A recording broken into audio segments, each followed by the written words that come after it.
세 번째 간구, 주기도문은 총 6개의 간구로 이루어져 있는데 오늘 세 번째 간구, 뜻이 하늘에서 이룬 것 같이 땅에서도 이루어지길 원합니다. 이 기도의 의미를 살펴보겠습니다. 하나님께서는 구원받은 성도를 즉시로 하늘나라로 데려가실 수 있지만 그렇게 하지 않으셨습니다. 그렇게 하시지 않은 이유가 분명하게 있을 것입니다. 그 이유는 우리가 하나님의 백성으로 거듭났음에도 불구하고 이 땅에서 하나님께서 주시는 사명, 그 사명이 있기 때문에 우리를 즉시로 하늘로 데려가지 않으셨습니다. 그래서 신자는 이 땅에 살아가는 동안 하나님께서 왜 이 땅 가운데 무엇 때문에 어떤 사명을 주셨기 때문에 내가 이렇게 계속 살아가게 하시는가, 이것을 잘 생각해야 합니다. 하나님께서 주신 사명, 그것이 바로 이제 주기도문 속에서 잘 나타납니다. 주기도문은 우리 편에서 드리는 기도이지만 사실 기도라는 것이 무엇입니까? 하나님께서 자신의 뜻을 이루시는 방편, 하나님의 뜻이 이루어지는 방편이 바로 기도입니다. 우리의 소원을 이루는 것이 이루는 방편이 기도가 아니라 하나님께서 자신의 뜻을 이루시는 방편이 바로 기도입니다. 하나님은 전능하시기 때문에 스스로 모든 것을, 하나님의 뜻을 다 이루실 수 있지만, 그러나 하나님은 우리들과, 하나님의 성도들인 우리들과 인격적인 관계 속에서 하나님의 뜻을 함께 이루기를 기뻐하십니다. 하나님의 뜻을 어떻게 우리와 함께 이루시느냐, 그 방식 중에 하나가 바로 기도입니다. 하나님은 모든 것을 작정해 두셨습니다. 이 세상의 처음과 태초부터 마지막 예수님이 재림하시는 그날까지 하나님은 재림하시는 그 순간, 그 날짜를 다 아십니다. 우리는 모르죠. 성경에 나와 있지 않기 때문에. 그러나 재림하신다고만 하셨기 때문에 우리는 모르지만 하나님은 태초부터 재림하시는 날짜까지 다 알고 계시기 때문에 이 모든 인류의 역사를 처음부터 마지막까지, 종말의 때까지 다 아시는 겁니다. 이것을 다 작정하셨습니다. 우리는 그것을 모를 뿐이죠. 하나님은 전능하시기 때문에 이 모든 것들을 다 아십니다. 그래서 모든 것은 하나님의 작정대로 이루어집니다. 하나님의 작정대로 이루어질 때에 그것을 무엇을 통해서 이루시느냐? 바로 우리를 통해서, 우리의 기도를 통해서 이루어 가신다는 것입니다. 성경은 곳곳에서 이것을 보여줍니다. 하나님께서는 이미 수백 년 전에 아브라함에게 너의 후손들이 애굽에서 종살이를 할 것이지만 너의 후손들을 내가 구원할 것이다, 해방시킬 것이다 라는 것을 이미 한 400년 전에 아브라함에게 말씀하셨어요. 이게 하나님의 작정입니다. 이미 수백 년 전에 정해놓으셨죠.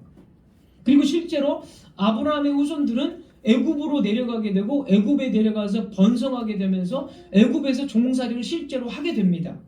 하나님의 작정대로.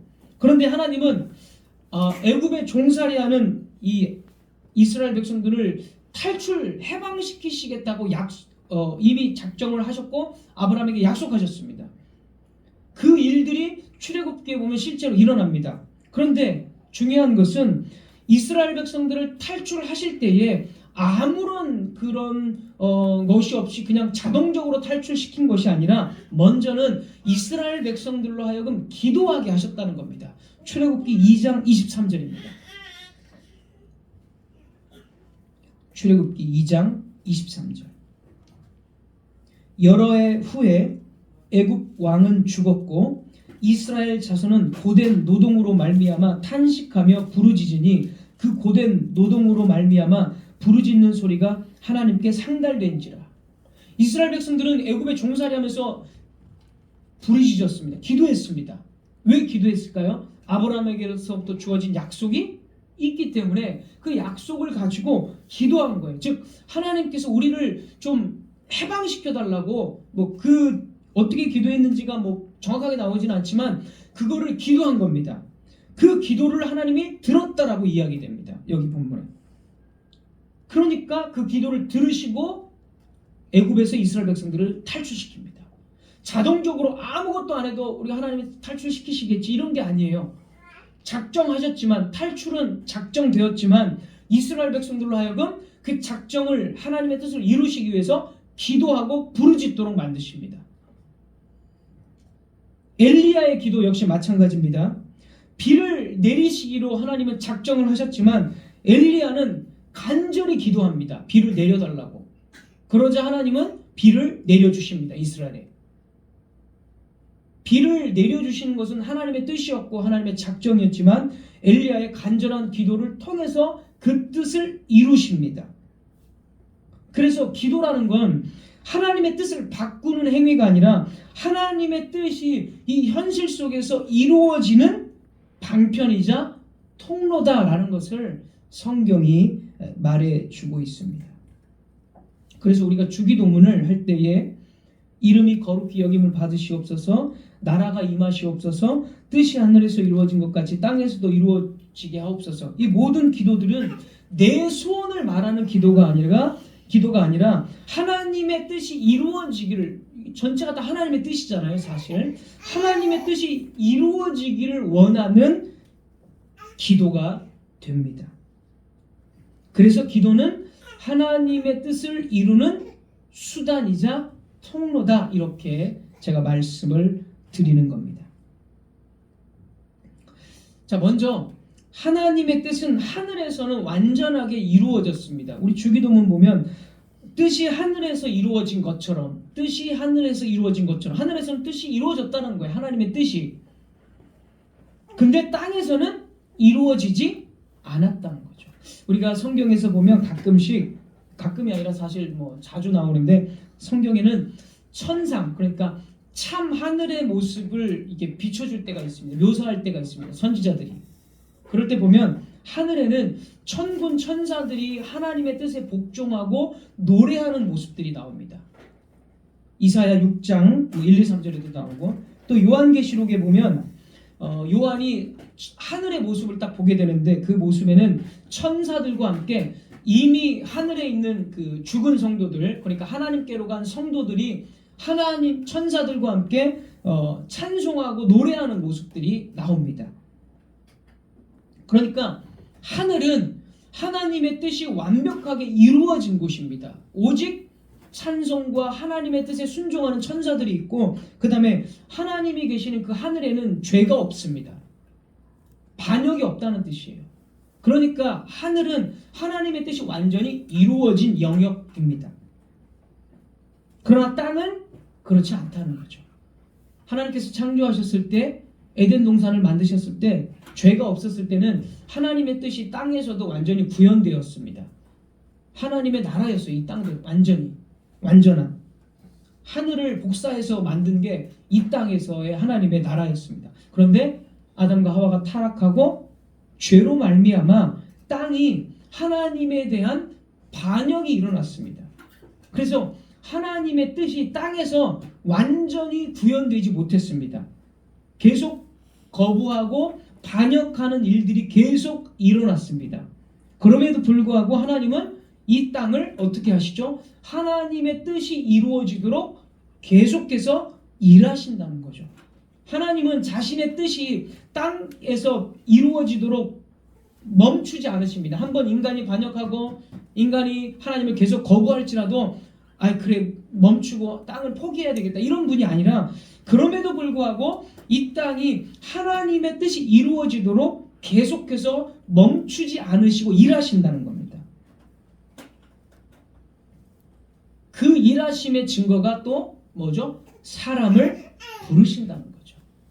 창세기 11장에서 하나님의 백성들조차도 믿지 않는 백성들과 연합해서 바벨탑을 세웠을 때 그것을 심판하시고 아브라함을 창세기 12장에 부르십니다. 그러면서 너를 통해서 이스라엘을 만들고 이스라엘은 하나님의 백성, 제사장 나라가 될 것이다 라고 말씀을 하십니다. 하나님은 사람을 부르시고 그 사람의 후손들을 통해서, 이스라엘을 통해서 하나님의 나라를, 하나님의 뜻을 계속 이루십니다. 그런데 이스라엘 백성들도 어떻게 되죠? 또 하나님의 뜻을 거부하고 반역을 합니다. 그러자 또 다른 새로운 참된 이스라엘 백성들을 또 부르고 또 부르고 또 부르고 그러면 또 반역하고 또 반역하자 결국에는 진짜 이스라엘, 진짜 하나님의 사람 예수 그리스도가 그래서 진짜 참 이스라엘로 불려지죠. 진짜 이스라엘인 예수 그리스도를 부르십니다. 그리고 예수 그리스도는 하나님의 뜻을 가르쳤을 뿐만이 아니라 완전히 그 하나님의 뜻에 복종하는 삶을 사십니다. 주님께서 이렇게 말씀하십니다. 내가 하늘에서 내려온 것은 내 뜻을 행하려 함이 아니요 나를 보내신 이의 뜻을 행하려 함이다. 자신의 전 생애가 아버지의 뜻에 대한 복종임을 예수님은 분명히 말씀하셨고 결국에는 죽음으로써 죽음까지 자신의 생명을 내어놓으시면서까지 하나님 아버지의 뜻을 완벽하게 이루셨습니다.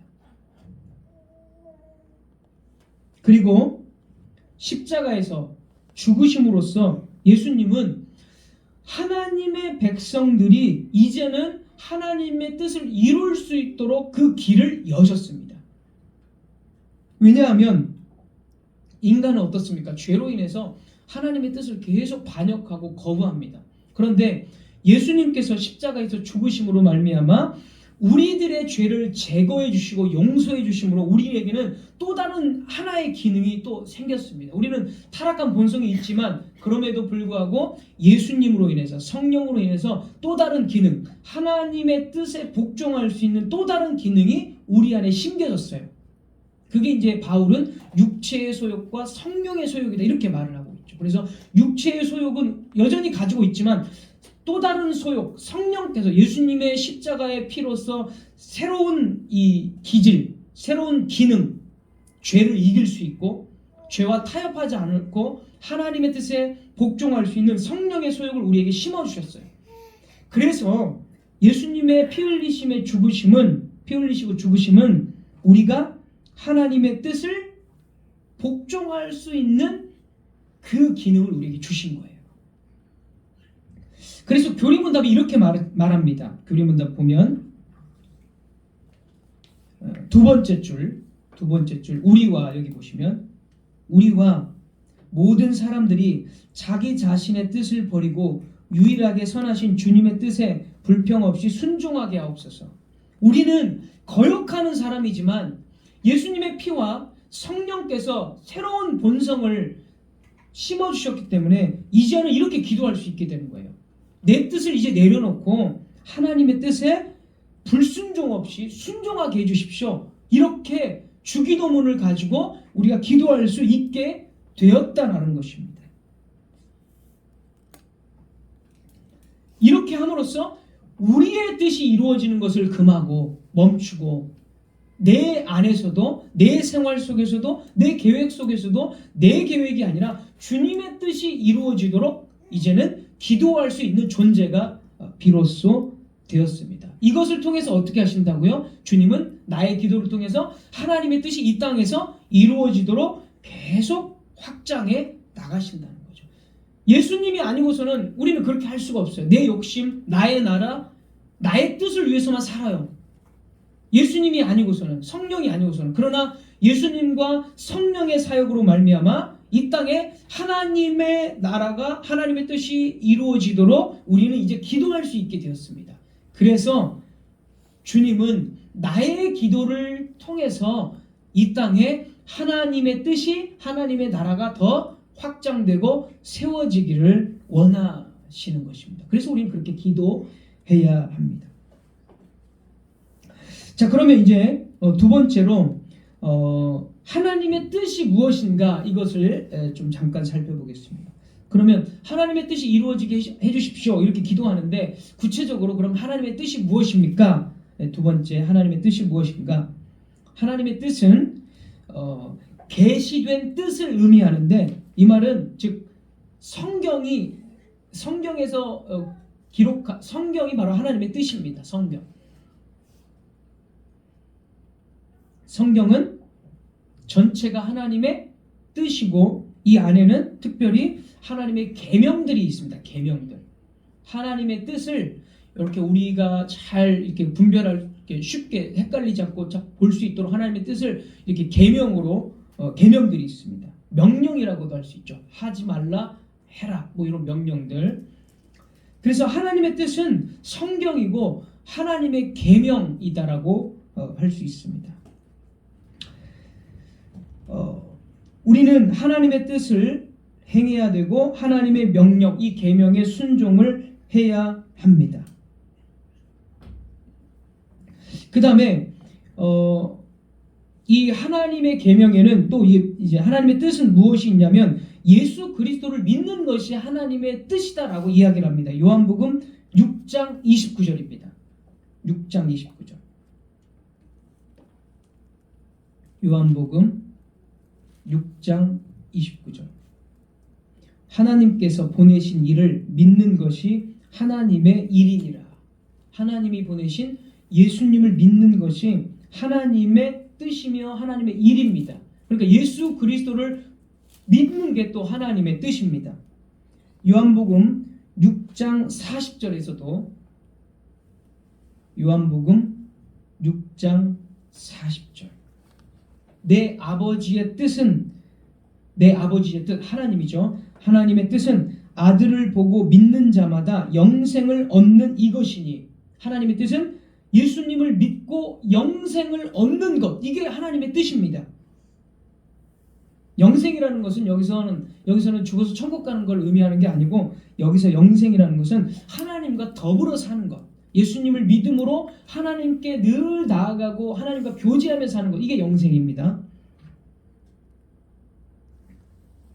그래서 하나님의 뜻이 이런 것이기 때문에 하나님의 뜻에 순종한다는 것은 성경에 계시된 하나님의 계명에 순종하면서 동시에 예수 그리스도를 믿고 그분을 따르는 삶을 의미합니다. 이것이 하나님이 우리에게 원하시는 하나님의 뜻입니다. 이것을 통해서 우리는 내 삶 속에서도 하나님의 나라, 하나님의 뜻이 이루어지는 겁니다.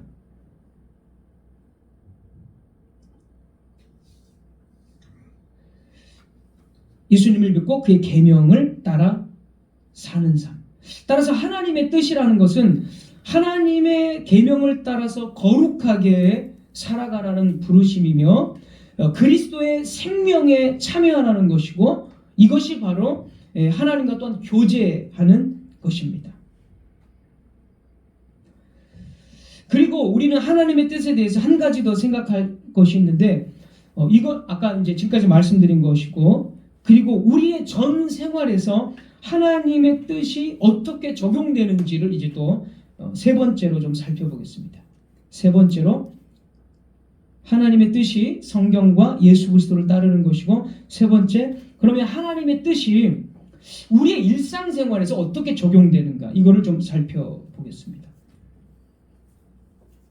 하나님께서는 우리 각자에게 분명한 계획을 가지고 계시며 그 계획에는 예를 들어서 우리가 어떤 직업을 선택할 것인가 어느 시점에 우리가 어떤 일을 할 것이고 우리가 성공과 실패를 경험하게 될 것이고 또 예상치 못한 질병이라든지 여러 가지 어려움, 관계와 상처와 이런 모든 현실적인 것들이 하나님의 뜻 속에 포함이 되어져 있습니다. 그러니까 일상생활에서 일어나는 모든 일들이 하나님의 뜻과 별개가 아니다라는 것이죠. 우리는 다가오는 미래에 대해서 하나님께서 어떻게 우리의 미래를 정해 놓으셨는지를 알지는 못하지만 그러나 이미 지나간 과거가 전부 다 하나님의 뜻 가운데에 있었다는 것을 우리는 분명히 확신할 수 있습니다. 2025년이 분명히 지나갔습니다. 그러면 2025년이 지나갔을 때 2025년을 우리가 생각할 때 하나님의 뜻대로 2025년이 지나갔을까요? 하나님께서는 2025년을 이미 다 영원전에 작정해 놓으셨기 때문에 지나간 2025년도는 하나님의 뜻대로 빠짐없이 그대로 이루어졌습니다. 비록 우리가 2025년도의 일들이 내가 원하는 일들이 아니고 이해되지 않는 일들이 2025년도에 일어났을지라도 그 2025년도는 하나님 하나님의 주권 속에서 하나님의 뜻대로 분명하게 완벽하게 이루어진 시간입니다. 그러니까 2025년도에 내가 눈물 나는 일들을 겪었을지라도 또는 좋은 일들을 겪었을지라도 그것은 하나님의 계획 밖에서 일어난 우연한 사건은 절대로 아니다라는 것이죠. 자, 범죄가 많이 일어났습니다. 전쟁이 일어났습니다. 그럼에도 불구하고 2025년도가 하나님의 뜻대로 이루어진 것입니까? 맞습니다. 하나님의 뜻대로 이루어진 것입니다. 이 말은 일어나는 모든 일들이 범죄나 전쟁이나 일어나는 모든 일들이 다 선하다 그런 의미는 아닙니다. 하나님은 절대로 이 악을 조장하시거나 죄를 기뻐하시는 분이 아닙니다. 그러나 이 세상에서 일어나는 모든 악과 전쟁과 이 범죄도 하나님의 주권 밖에서 일어나는 것은 아니다라는 것이죠.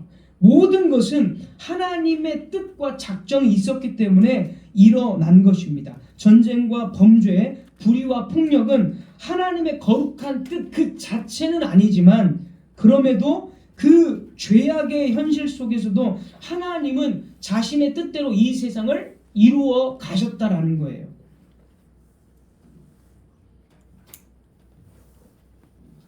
세상의 혼란과 어두움이 있을지라도 하나님의 뜻이 실패한 것은 아니다라는 거예요. 하나님의 뜻은 절대로 실패함 없이 아무리 악랄한 악인들이 활개친다 할지라도 하나님의 뜻은 반드시 이루어진다.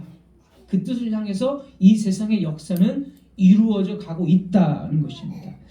이것은 이제 나중에 여러분이 하나님의 작정과 섭리에 대해서 이야기할 때 조금 더 훨씬 자세하게 이야기를 말씀을 드리도록 하겠습니다. 그래서 어쨌든 2025년도의 시간은 이해할 수 없는 사건들이 있었을지라도 하나님의 뜻은 중단되지 않았고 우리가 깨닫지 못한 것이지 하나님의 방식으로 계속 이루어져 갔습니다. 그렇다면 이제 이 사실을 전제로 했을 때 우리는 이렇게 질문을 할 수가 있습니다. 우리는 지나간 2025년도의 시간을 그러면 어떻게 반응해야 하는가? 우리는 이 질문을 해볼 수가 있습니다. 두 가지로 우리는 반응할 수가 있습니다. 하나는 2025년도가 나에게 너무 힘들고 나는 이해할 수 없는 일들이 많이 일어났기 때문에 나는 2025년도가 하나님의 뜻대로 이루어졌다는 것에 대해서 불평하고 하나님께 불평하고 원망하는 반응입니다. 나머지 한쪽은 아무리 이해하기 힘든 일들이 일어났을지라도 그것이 하나님의 뜻이 그래도 이루어졌기 때문에 나는 그것을 인정하고 감사함으로 받아들이는 것입니다. 이 두 가지의 이 길이 우리에게 있습니다. 자, 하나님의 뜻이 이루어지게 해주십시오라고 기도하는 것은 두 번째에 해당이 됩니다. 내가 이해하지 못했을지라도 내 생활에서 만나는 모든 지나간 과거, 가깝게는 2025년도, 멀게는 지나간 십수년의 세월이 이해되지 않는 일들이 일어났을지라도 그것을 하나님이 하셨고 하나님이 그렇게 작정하셨고 하나님의 뜻으로 이루어진 것임을 내가 인정하고 받아들이게 해주십시오. 이게 하나님의 뜻이 이루어지게 해달라는 기도입니다. 그럼 이렇게도 기도할 수 있겠죠. 앞으로 2026년도에 어떤 일을 만날지라도 그것이 하나님의 뜻 가운데 허락된 것이고 그 일을 만났을 때 내가 그게 하나님의 뜻으로 알고 그냥 자포자기하고 하나님을 원망하고 끝내는 것이 아니라 이것도 하나님의 뜻임을 알고 하나님의 말씀대로 순종하고 담대하게 살아가는 것, 그렇게 해 주십시오. 이게 하나님의 뜻이 내 삶 속에서 이루어지게 해달라는 적용이 되는 것입니다.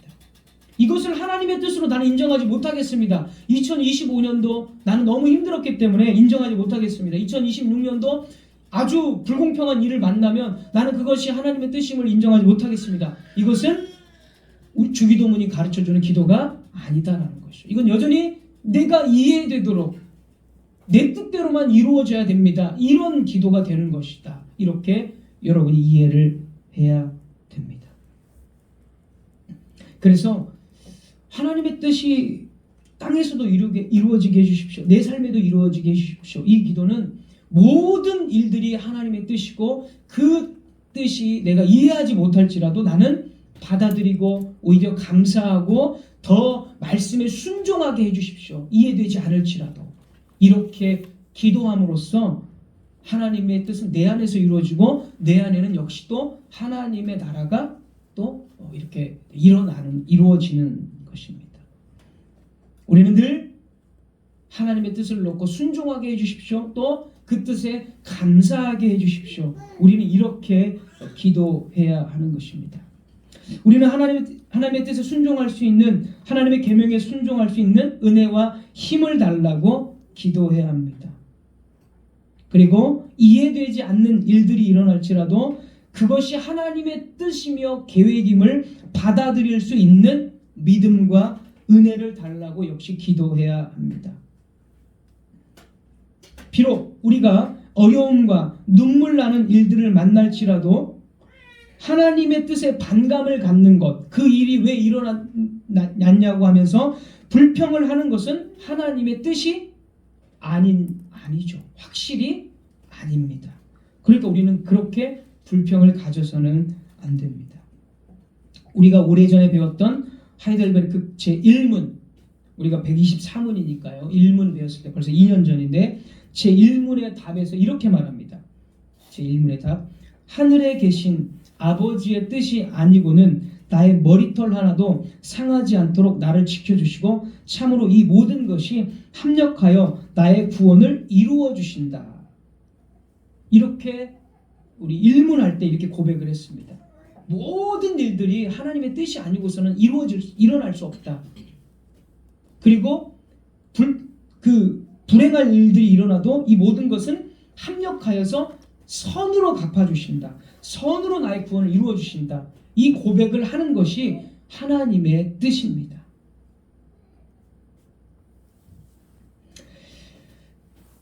우리는 우리의 환경을 탐탁지 않게 여기기 때문에 하나님이 우리의 삶을 인도하셨던 방식에 대해서 투덜거리면서 불평합니다. 아니면 우리의 상황 속에서 하나님의 명령을 지키는 것은 너무 가혹하다고 생각합니다. 그러하기에 우리는 마음대로 불순종해 버립니다. 그러나 이것은 하나님의 뜻을 저항하는 것입니다. 우리는 삶 속에서 하나님께서 허락하신 환경이 마음에 들지 않을 때 왜 이런 길로 인도하셨는지 이해할 수 없을 때 투덜거리며 불평해 본 경험이 다 있을 것입니다. 왜 나에게만 이런 환경을 주십니까? 다 불평해 봤을 것입니다. 그래서 그것이 너무 힘들어서 불순종하거나 타협하는 길을 선택을 합니다. 그런 경험도 다 해보셨을 겁니다. 그런데 여러분 잘 생각해 보십시오. 그렇게 불순종하고 타협하는 길을 선택했을 때 그 선택이 오히려 우리를 더 무겁게 만들고 오히려 더 깊은 혼란으로 이끌었다는 것을 우리는 잘 과거를 되돌아보면 그렇게 되었다라는 것을 여러분 분명히 깨닫고 경험을 한 것을 기억날 겁니다. 하나님의 뜻에 불평하고 저항할 때 오히려 분명한 것보다 더 흐려지고 더 깊은 방황에 빠지게 됩니다. 그러므로 이해되지 않더라도 우리는 기도해야 됩니다. 이해되지 않더라도 내가 하나님의 뜻을 받아들이고 순종하게 해주십시오. 이렇게 교리문답이 가르치는 대로 하나님의 뜻을 온전히 이해하지 못해도 우리가 순종하면 오히려 더 내 삶의 자유함이 있고 더 큰 기쁨이 있고 더 하나님의 복이 나에게 찾아오는 것을 또 분명히 여러분 경험할 수 있을 것입니다. 그래서 뜻이 하늘에서 이룬 것 같이 땅에서도 이루어지다. 이 기도는 내 뜻을 내려놓고 내가 옳다고 고집해왔던 모든 판단과 감정, 불평과 저항을 내려놓고 유일하게 선하시고 지혜로우신 주님의 뜻을 더 철저하게 신뢰하고 받아들이게 하옵소서라는 기도가 됩니다. 절대로 이 기도가 우리 삶을 억압하고 제한하는 길이 아닙니다. 여러분 그렇게 기도하고 순종해 보십시오. 그러면 정말 하나님이 주시는 기쁨과 자유함과 평안과 또 알 수 없는 놀라운 축복과 은혜들이 분명히 따라올 것입니다. 우리는 이 간구를 통해서 우리 모두의 삶의 방식이 하늘에서 이루어진 것처럼 땅에서도, 그러니까 하늘을 닮아가는 삶을 살아가게 됩니다. 이 기도를 통해서 하나님의 뜻이 하늘에서 이루어졌기 때문에 우리는 그 이루어진 하늘을 보면서 이 땅에서도 하늘을 닮아가는 하늘의 백성으로 우리는 살아가는 것입니다. 하늘에서는 하나님의 뜻이 거스름없이 이루어지고 교리문답이 말하는 것처럼 천사들이 기쁨과 충성으로, 보면 밑에서 세 번째 줄, 위에서 세 번째 줄, 그리하여, 위에서 세 번째 줄 중간, 그리하여 각 사람이 자신의 직분과 소명을 하늘의 천사들처럼 즐거이 그리고 충성스럽게 수행하게 하옵소서. 하늘의 천사들이 하나님이 명하신 모든 것들을 충성스럽게, 그 직분을 충성스럽게 행하는 것처럼 우리 역시 이 땅에서 하나님의 직분자로서, 하나님의 사명자로서 억지로 하는 것이 아니라 즐거이 하나님의 뜻에 순종하는 것이 가장 복되다는 사실을 믿고 기쁨으로 그 직분과 사명의 자리를 감당하는 삶을 살아야 합니다. 그것이 바로 오늘 가르쳐 주신 이 기도의 의미입니다. 말씀을 맺도록 하겠습니다. 하나님의 뜻은 우리를 억누르게 위한 것이 아니라 살리기 위한 것이며 우리를 잃게 하는 것이 아니라 우리를 참된 생명으로 하나님 나라의 복으로 이끄시기 위한 방편입니다. 하나님 나라의 복으로. 지금 이해되지 않는 길을 걷는다 하더라도 불평 대신 신뢰를, 저항 대신 순종으로 한 걸음을 내디뎌 보시기 바랍니다. 하늘의 천사들처럼 완전하지는 못해도 그 방향을 향해서 우리의 마음과 우리의 삶을 드릴 때 하나님께서는 우리의 연약한 순종조차 사용하셔서 당신의 뜻이 이 땅 가운데 더 확장되게 하십니다. 그리고 그 길 끝에서 우리는 분명하게 고백할 수 있을 것입니다. 주님의 뜻이 가장 선했고 그 뜻에 나 자신을 맡긴 것이 우리 삶의 가장 큰 복이었다고 말입니다. 기도하겠습니다.